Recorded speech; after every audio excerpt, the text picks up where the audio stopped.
it took you 6 days to make all the higher and lower realms, and then your throne was on water. So if you're Wahhabi, you have to take this literally.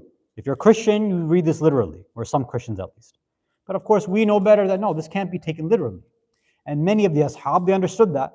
So they would ask the question, and they asked the Imam, okay, this وَكَانَ عَرْشُهُ عَلَى الْمَاءِ, that Allah's arsh, His throne is on water, what does this mean? And Imam Sadiq asks, okay, what do other people say about it? Because he knew that there was other opinions out there. Remember, Imam Sadiq alayhi salam is dealing at a time with multiple people giving multiple ideas, making up their own things at the top of their head, using qiyas and ra'i and all this. So this companion says, يَقُولُونَ إِنَّ الْعَرْشِ كَانَ عَلَى الْمَاءِ وَالرَّبُّ فَوْقَ. He said, okay, Allah's throne actually was on water, and that Allah was above it. The Rabb, the nurturer, was above it. And Imam Sadiq says, كَذَّبُوا, they're lying. They don't know what they're talking about. Right? No, that's not it. من زعم هذا فقد صير الله محمولا. Whoever claims this has made Allah a thing that now is carried. Right? Making Allah a physical thing. How could you give an interpretation like that? وَوَصَفَهُ بِصِفَةِ الْمَخْلُوقِ. And he's given Allah, na'udhu billah, a sifa of a creation. How can you describe Allah like this? And I know sometimes people, especially the other side, they try to respond, say, oh, but the way that He stands is different. The way that Allah stands, His standing is different. His chair is different than our chair. Like, you're still comparing it to the same thing. Like, this is not the way to explain it. وَلَزِمَهُ أَنَّ الشَّيْءَ الَّذِي يَحْمِلُهُ أَقْوَى مِنْهُ. And then it would follow that if somebody believes that it's something that's carrying Allah, well, if something can handle a God, it must be pretty strong then. So that must mean that there's something stronger than Allah. So Imam Sadiq's making fun of these people. Like, what kind of notion is this? That people have this idea, other Muslims are saying this. So then, of course, after he says these, other ideas are wrong, then the Sahaba, the companion says, بَيِّن لِي جُعِلْتُ فِدَاكَ. May I be sacrificed for you? Explain it for me then. Like, what is the actual interpretation of this? And then Imam Sadiq says, إِنَّ اللَّهَ حَمَلَ دِينَهُ وَعِلْمُهُ الْمَاءَ قَبْلَ أَنْ يَكُونَ أَرْض أَوْ سَمَاء أَوْ جِنْ أَوْ إِنْس أَوْ شَمْس أَوْ قَمَرٍ. Said, what this is saying is that without a doubt, Allah has carried His deen and His ilm upon water. So now two things there. The deen flows through water and the ilm flows through water. And this is before there is an earth, there's a sky, there's jinn, human, sun, or moon. So this is not even talking about physical water, it's talking about a higher level of these things, but it extends to the physical water as well. So these are one, and this is a long hadith. I'm not giving you the whole thing. The Imam mentions more things, but I just want to give you one piece of evidence that some of the Urafa use. They say, look, the way that the Ahlul Bayt use the Quran and say Allah has talked about the water like this too. It's not just physical water. He's making the connection that what? Al-ma ilm. That water in many deeper meanings is ilm, it's knowledge. Don't we say the same thing too? Like, this person is an ocean of knowledge. We, normally in language too, we also see the connection between water and knowledge too. Sometimes when, I don't know how many people say this, but when we have this intellectual curiosity, we even say sometimes, I'm trying to quench this intellectual, this thirst that I have. If I have this question and it's not being answered, and a person, when they get that answer, a good answer, they feel, that almost, it's similar to the feeling of being full or being satiated. Right? You feel that sensation of jahl go away in you. That's what ilm can do. That's what knowledge is. And we say, كُلُّ شَيْءٍ خَلَقَ مِنْ مَا حَيَّ. The Quran is also saying that everything living is creating from water. So the Urafa say the same way, our life is meaningless without what? Without ilm. So the deeper batini meaning of ma and water in almost every instance, not every, but almost every instance in the Quran and in some riwayat is what? Is that water means ilm and knowledge. Now let's look at how, this is where we left off last time, how even some of the ulama, the Urafa, how they take the distinctions and even the sharia, the ahkam of water, of ma, and they explain some esoteric and batini subtleties and ideas from that. Let's explain, if you can recite as-salawat ala Muhammad wa ala Muhammad.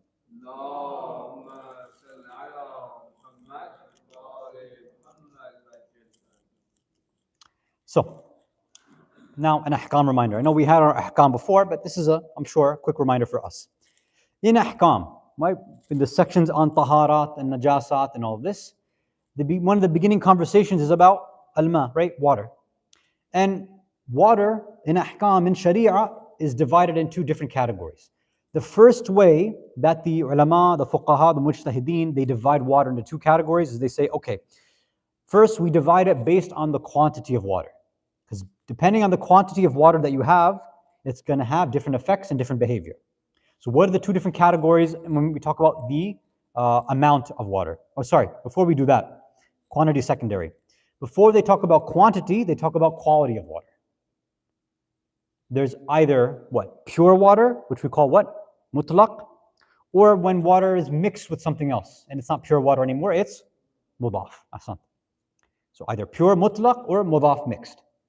So all the rulings that we need for taharat and things like that are done with what? It has to be mutlaq water, it has to be actual water. And the fuqaha, they explain very simply, okay, what does that mean? What are all these crazy categories? Well, it's simple. In this bottle, for example, we just call it water. Even though I might say, okay, this is bottled water, but the same day I know what this is actual pure water, right? Now, what happens when, let's say you take a fruit, you juice it, right? And sometimes you add water, sometimes you don't. In some languages, you'll refer to that as that specific fruit and water. We don't usually do that in English. Usually you say orange juice or apple juice, whatever. But in other languages, they use the word water instead of juice, right? In Arabic and Farsi, at least, they do this a lot, right? So they'll say, like, ma sha'ir or whatever happens to be. So mudaf water is that you take another adjective and that's how you describe the water. So another way in English that we would do it, famous one is what? Rose water. So rose water is used, right, for fragrances. People use it to wash themselves sometimes. So rose water, yes, maybe the majority of it is actual water, and there's only a small amount of, let's say, rose fragrance or essential rose in there, fine. But is that pure water? No, it's not. And everybody knows that there's a difference there. So the ahkam of mutlaq pure water is different than the ahkam of mudaf water. And in general, we know if it's mixed water, mudaf water, we can't use it. We can't make wudu with it. We can't do tahara with it. We can't do anything with it. Right? Doesn't mean it's najis, but you can drink it and whatever. If it's halal, it's fine. But we don't use it. So that's the first way, the fuqaha, right? In any book, that's how it's categorized. So the Urafah say, just like there is pure and mixed water, there's also pure and mixed ilm. There's mutlaq ilm and mudaf ilm. What is mutlaq ilm? What is pure, absolute, unadulterated, unfiltered ilm? It's when a person, they are actually interested, invested in that knowledge that they're seeking. That when they gain information, they get it from a pure source. That when they gain information, they act upon it. That when they have this information and they act upon it, it's with a pure khalis niyah. That's another word that we use for pure, right? Khalis. It's mutlaq and it's khalis now. So all the other adjectives that you need, that's what makes somebody have mutlaq and pure, purified ilm. From the right source, acted upon, and acted upon for the right reason. Sometimes we might not have the knowledge, that's one thing. Sometimes it might come from the wrong source, that's another problem. Sometimes we get it from the right source, we have all this wealth of knowledge, but when we act upon it, we don't do it for the right reason. One simple example is even our salah, or qira'ah of Quran, or any ibadah that we do in front of other people. Sometimes, as we know, if you do it with riyah, if I'm doing it to show off to other people, I want them to notice me, I want their attention to be on me, it ruins the ibadah completely, it makes it batil, right? And maybe for some of us it's not a big deal. But there are many of us who, let's say, we're public reciters, right? So this is something that ulama, speakers, it affects them a lot. Am I speaking right now just so that people give me attention, so they say, what a great speech? I don't know, my speeches are bad, so you'll never say that to me, so at least alhamdulillah, it's good for me. Shikast nafs, right? It's very good, alhamdulillah. But many other speakers, I know for a fact, this is how they speak. They say, I specifically in my speech, I make sure that there are moments that I say these cool lines so I can clip it later and put it on social media. That's how they formulate their speech. No, I'm not judging their niyat necessarily. I'm not saying that they're doing riyah, but it changes their niyat a little bit now, right? Now, I'm sure they do it for the right reason, sure. We'll give them the benefit of the doubt. But there's many who probably aren't doing it for a good reason. People who are reciting, whether it's Quran or latmiyat, noha, poetry, people who do public speaking, sometimes they're doing it for Allah, for the deen, for the Ahlul Bayt, yeah? But sometimes maybe it's, no, I want people to notice that I have a good voice. I want people to say, oh, I want you to teach me. There's a lot of things that come along with that. So these are examples that are clear.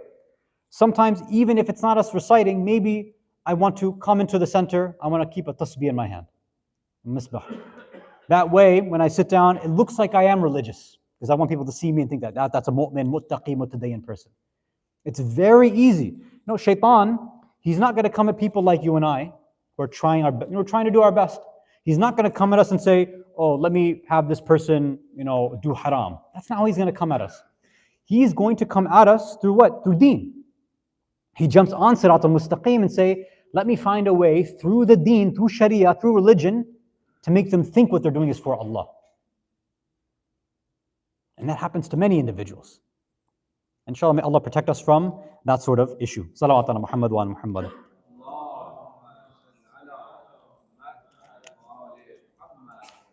So, mutlaq, pure ilm, like pure water, can be used, it can be utilized, and it has to have a proper niyat and sincerity along with it. Now, what about mudaf? When something is mudaf, when it's mixed with different ideas and different principles, well, now it's not really usable anymore. I'm mixing it with my ego. I'm mixing it with outside sources. Well, the Quran and Ahlul Bayt and the Maraji and the ulama say this, but I say this, or scientists say this. Well, now you've mixed it up, and this happens a lot. Now, we were talking about AI the other day at Arc Academy on Sunday, and people now have misunderstood the value of artificial intelligence or any of these sources, right? Trying to understand where they can actually get knowledge from. Here comes some pure water right now. Sallallahu ala Muhammad wa ala Muhammad.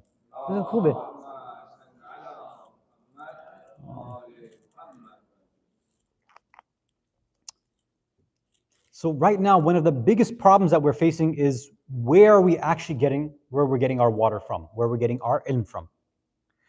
The ilm that some people are getting, now maybe doesn't apply to all of us over here, but there's certain communities where certain younger generations, who are interested in religion, where are they getting all their religious knowledge from?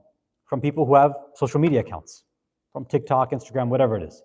Because there are people who, because it does attract a certain demographic and crowd, they grab their phone, they point it at them, and they say, hey, did you know that XYZ? And they just start rambling about the weirdest thing and making it seem like they know what they're talking about. There's even, I don't want to mention it, but there was a TED Talk done as well. I saw it a while ago. It's fairly old, but it's somebody who's explaining the history and the real reason for the hijab, which, spoiler alert, mentioning that, guess what? It was historical, it doesn't apply anymore. That was her conclusion, obviously, right? So, because it's a TED Talk, and she's speaking with confidence, and she can seem like she can explain certain ayat of the Quran and certain historical realities, which some of it might be true, right? We're not saying it's all false, but what does that mean? It becomes mixed. And we know that that's how shaitan works too. Shaitan doesn't just give us 100% falsehood. He says, let me give you a few truths and a couple of falsehoods too, right? What's the game called? Two lies and a truth, or two truths and a lie, something like that. That's what shaitan likes to do because it becomes confusing for us. Why AI or social media or all these things become difficult is there's a higher likelihood of falsehoods coming through this medium. That's what happens with these things. Our checks and balances system that's been passed down by the Ahlul Bayt, which inshallah we'll mention in a minute, has been given by what? That we have a checks and balances system through insan, through human beings, through specifically ulama. They've mentioned specific qualities and characteristics. They say follow these individuals because if they make a mistake, which it's tough to do, but if they do make a mistake, you're not held accountable for that.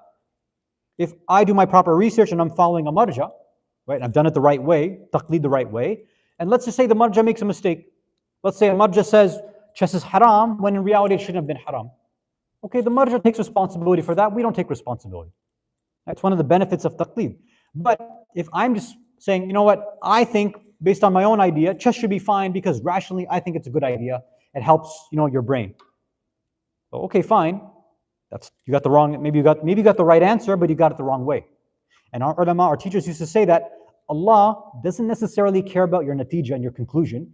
He cares about your tariqah and how you got there. How did you come up with this idea? Did you do the research? Did you read? How'd that come? Your idea was all mixed together. It was mudaf. It wasn't mutlaq. It wasn't sourced in a proper way.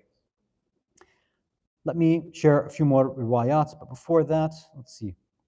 No, let's go to the next part. So we said that one division is the quantity of water, or the quality of water, which is either it's pure or it's mixed. It's mutlaq or mudaf. And this, again, this ilm is where we're getting something from.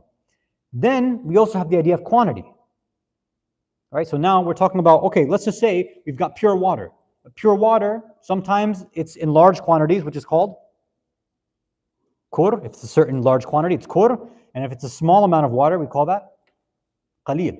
Right? And these two have different rulings as well. I'm not going to mention all the different rulings. You know very well that kur water very easily cleans things. And qalil water can also do it, but it requires a bit more effort. But the point that the urafa, they mention for this batani aspect is on a different thing. They say, think about, right, when you have quantities of water, water can become najis, right? It's possible. Now for kur water, let's say you have a giant pool of water, an ocean or a lake. What has to happen to that in order for it to become najis, right? If let's say there's this big, pond, right, huge pond or a lake, like we have around here everywhere. Let's say, somebody drops a cup of blood in there, right? Does that become najis automatically? No, it doesn't. Why? Because one of three things has to change, right? What is it? Color, taste, or smell. Now, I'm not saying you should go and taste it or smell it necessarily, but these are the giveaways. Which means what? That when najasa, something that is impure and disgusting comes into kur water, it can hold its own, it can support itself. Now, what happens if you have maybe water, it's a lot of water, but it's under kur now. Maybe it's a big bucket of water, but it's not kur, it's qalil. Right? Maybe it's in a bucket or a pan or a pot or something like that. One tiny little drop of blood comes in there. Now what happens? The whole thing is najis, right? So what do the ulama say? They say the effect of najasa, when someone has this large, strong body of ilm, is that it won't get affected. Somebody can come, they can try to push ideas upon you, they can try to break your iman, but if somebody has that pure ilm, and it's sourced in a strong way, then they're untouchable, generally speaking. But what happens if my ilm is weak? It's qalil. One little drop comes in, and then it's finished. My iman could go away, my tawakkul could go away. I can start becoming jahil right away. And this is based on an idea, for example, from Imam Sadiq alayhi salam, where he's describing in the famous ayat al-tathir, إِنَّمَا يُرِيدُ اللَّهُ لِيُذْهِبَ عَنْكُمُ الرِّجْسَ أَهْلَ الْبَيْتِ وَيُطَهِّرَكُمْ تَطْهِيرًا. When he talks about لِيُذْهِبَ عَنْكُمُ الرِّجْسَ, that from the Ahlul Bayt, rijs or impurity has been taken and lifted away. So he explains a rijs huwa shak, that this impurity is doubt, and that wallah la nashukku fi rabbana abada, that we, Ahlul Bayt, we never have a doubt in our Rabb. Okay, that's for them. But what about us? There are a lot of things that are rijs and shak which can, be dropped into us. So what happens? Sometimes we think we're kur. We think we have a lot of information, right? Oh, I can go and I can debate Sunnis if I want to, right? Because I've read so-and-so book or I've listened to so-and-so lecture. And then you go and you talk to the wrong Sunni and they make you look like a fool. So I know about Ghadir, right? I can say that, oh, Mawla means master and you don't know what you're talking about. They say, oh, actually, let's look at the other ways Mawla has been used in the Quran and riwayat, even in your Shia riwayat, let's look at that. Like, oh, I didn't know that. Yeah. I mean, look, there are very good, Sunni ulama who have done work on things like Ghadir. They have responses to us. Obviously, our ulama have responded to them, but you and I just sitting, we say Paya Mimbar, we don't have that much information, but we can go and start debating people. What happens? Somebody puts the wrong drop of shak into us, then all of that becomes doubtful in us now. Very, very easily. And this doesn't just happen from average discussions. This can even happen with certain speakers and so-called scholars that come as well too. This is a big problem right now that we have in the Muslim world, whether Sunni or Shia. But yes, even in the Shia world. Individuals who maybe they're in libas, maybe they're not. sometimes Coach Shalwari, right? Whatever it is, they have these strange, different, progressive, liberal ideas, or sometimes even ultra-orthodox conservative ideas. They speak with authority, and they create doubts about certain, what we call musallamat, and basic ideas that we all agree upon in the deen, but they come and they put doubt in it. So we have many riwayat about this. I'll just share one from Imam Askari alayhi salam, where he talks about the sifa of ulama isu, evil ulama, right? Ulama who don't intend good for us. He says, وَهُمْ أَضَرُّ عَلَى ضُعَفَاء شِيعَتَنَا مِنْ جَيْشِ يَزِيدَ عَلَى الْحُسَيْنِ ibn Ali وَأَصْحَابِهِ. He says that these ulama isu, these evil scholars, so-called scholars, they are more harmful to the weak Shias from amongst us, the weak Shias. They are more harmful than the army of Yazid to Imam Hussein and his companions. That's how Imam Askari is describing a bad and a terrible scholar. He says, why? He says, فَإِنَّهُمْ يَسْلُبُونَهُمُ الْأَرْوَاحُ وَالْأَمْوَالِ. Yes, the army of Yazid, لَعْنَةُ اللَّهِ عَلَيْهِمْ أَجْمَعِينَ, they took away and removed their lives and their property. That's what they did. وَهَؤُلَاءُ الْعُلَمَاءُ السُّوء. But these evil speakers and scholars, يُدْخِلُونَ الشَّكْ إن شُبْهَ عَلَى ضُعَفَاءِ شِيعَتِنَا فَيُضِلُّونَهُم. But what these evil scholars and speakers, what they do is worse, because they put doubt, shak, wa shubha, and obscurity and ambiguities into people's minds, and to the weak ones, again, the weak ones among Shia. And then it leads them astray. So many times people have come to me, hey, ahkam was mentioned to me like this, or this theological idea, this thing about tawassul, this thing about this dua, this thing about Imam Mahdi, whatever it is. Like, what's the response? And I said, hold on, who told you to go and listen to that person in the first place? Why did you go and listen to their speech or read that article? Who told you that's a good idea? This goes back to the idea that the ulama say you need to make sure that your water, your ilm, is sourced from the right place. Why go somewhere that has shak in the beginning, that is already doubtful, that it might be mixed, or it might be qaleel, or it might be najis itself?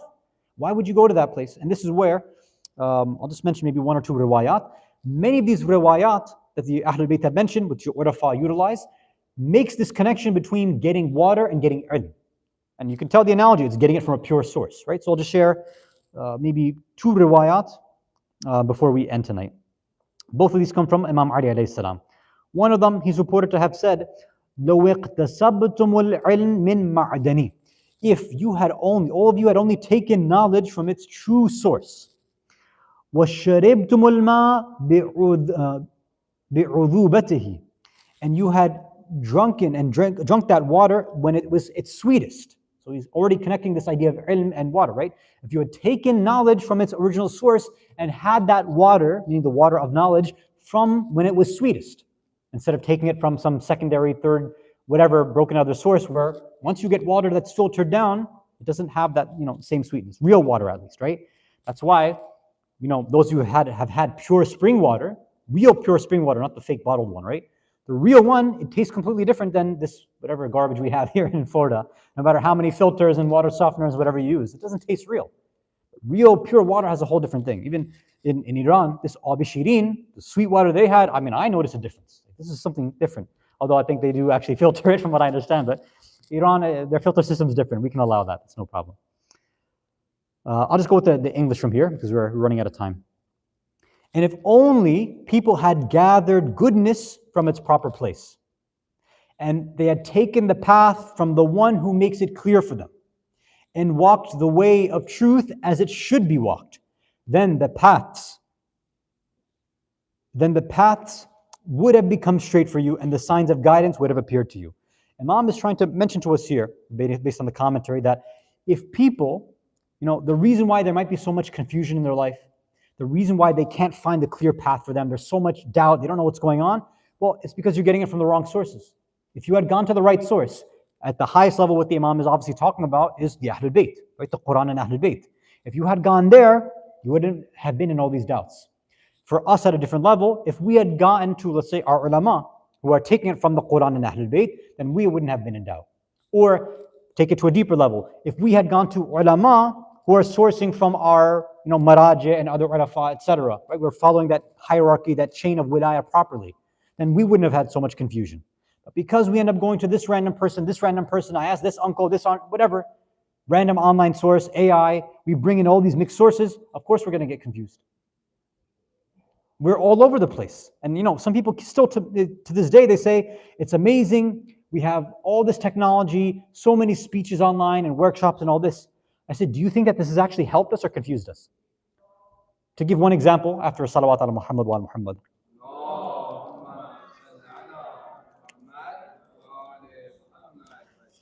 You know how unfortunately, and I don't think it happens in this community, but almost every other community, what happens around Ramadan, beginning and end, it's moon wars, right? People keep arguing even though they should know the rulings of their maraji. Oh, why don't we have unity? Why can't we have one Eid and all this? The same stuff every time. Why can't we rely on NASA or whatever it happens to be? Same arguments over and over again, every year, right? It's terrible sort of short-term memory loss, every time. Now, all of this has happened based on what? Based on technology. Did this ever happen? Again, I've never existed overseas, but at least when I was growing up, before there were all these WhatsApp groups, before there was the internet, all this stuff, this never occurred once.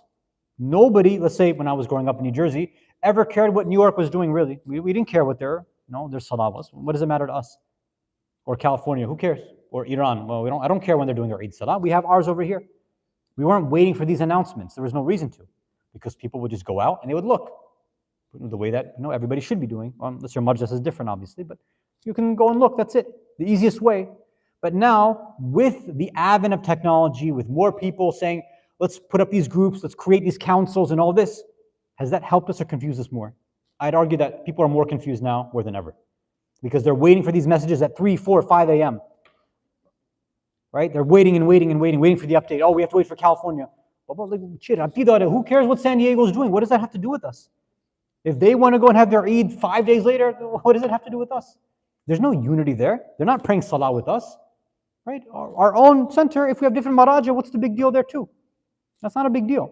But what happens is, the more ideas and information that comes, especially if we don't have that core, that mutlaq, pure sense of ilm, we get more and more confused. Now, I want to make sure, I'm not saying that it's bad to ask questions. I'm not saying we should not look at the ruling. We should look at it. We can question it and go deeper. That's fine. What I'm talking about is the sort of confusion that has stemmed from the proliferation of technology, from the internet, from multiple websites. I would even argue, with all due respect, from the translations of books and fatwa that have come down to us too sometimes, right? A lot of questions that I get are from people who their only source is, let's say, English. So they'll say, hey, this is what the fatwa says in English. I'm like, look, this is what it says. It's not really translated properly, to be honest, right? There is some issue over here. It doesn't happen a lot, maybe once in a while, but it does happen. What is that? It has to do with technology. Before, what would happen is there would be an alim that would be describing and teaching the fatwa to their own community. So that alim who would know Arabic and Farsi, for example, or at least Arabic, or at least Farsi, they would be able to, I know the ahkam, I know the fiqh, so I can describe it to you. I don't need to translate it for you. I can just tell you what the fatwa is in my own words, because I understand it. But now somebody has to rely on a translation, and maybe the translation, whoever translates it, doesn't really know the subtleties of the English language. There could be all these other issues. Or, as it happens, unfortunately, there are many out there with good intentions who are describing the same fatwa in 5 different ways too. And about many issues. And some of these issues, inshallah, we'll talk about this one day as well, come to something called tashkhis al-mawdu. It's applying the ruling. And somebody who doesn't know fiqh will think that what they're doing is explaining the fatwa, but they're not actually doing that. They're actually applying the ruling for us when they're not supposed to be doing that. We're supposed to be applying the ruling, every one of us, as a muqallid, as a mukallaf. But sometimes some speakers don't know because they haven't studied fiqh in that way. So they think that this is the fatwa, so I'm going to explain that this company is haram, or this drink is haram, or this TV show is haram, when they're not allowed to do that. We have to do our own research for many of these things. I'm over time now. I want to end over here. Let me end with one more hadith, a short one from Imam Ali alayhi salam, which is the same thing. Imtahu min safwa ayn qad ruwiqat min al-kadar. Draw or fetch water. He uses the same verb as back in the day when they used to grab water from a well. So he's saying that grab that water from a pure spring that has been cleared of any najasat and any impurities whatsoever. So this is a reminder for all of us that when I'm going and I'm seeking knowledge, I have to be very, very, very careful where I'm getting it from. Maybe somebody has studied. Maybe somebody has a turban. That doesn't guarantee anything. Inshallah, maybe one of these days we'll talk, and I'm sure many of you have read these things, that especially the riwayat that come from the 11th and 12th Imam, a very good amount of the riwayat talk about what? The sifat of ulama, of good ulama, ulama al-abrar, and then the ulama al-su. We just gave one example of a hadith from Imam Askari alayhi salam. Why? Because especially the 11th and 12th, but even you could argue the 10th and 9th, had been preparing Shias for what? Ghaiba. That means that you're not going to have access to the Imams anymore, meaning your main reliance needs to be on the ulama. And not all ulama are created equally. So we're going to tell you which of these qualities to look out for. So if you get a chance, I'll give you some fake homework. If you have any books of riwayat at home, look at some of the riwayat that come from the 9th, 10th, especially 11th and 12th. And look at how they describe ulama who are connected with money. Look at how they describe ulama who are seeking power. Look at how they describe ulama and their zuhud and their the dunyawi nature. How having these qualities makes somebody a good alim versus a bad alim. And then see, okay, when I'm seeking knowledge now, is it from ulama who have these qualities or not?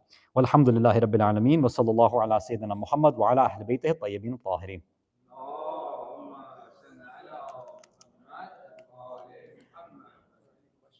Yes, any questions? Yes, bismillah.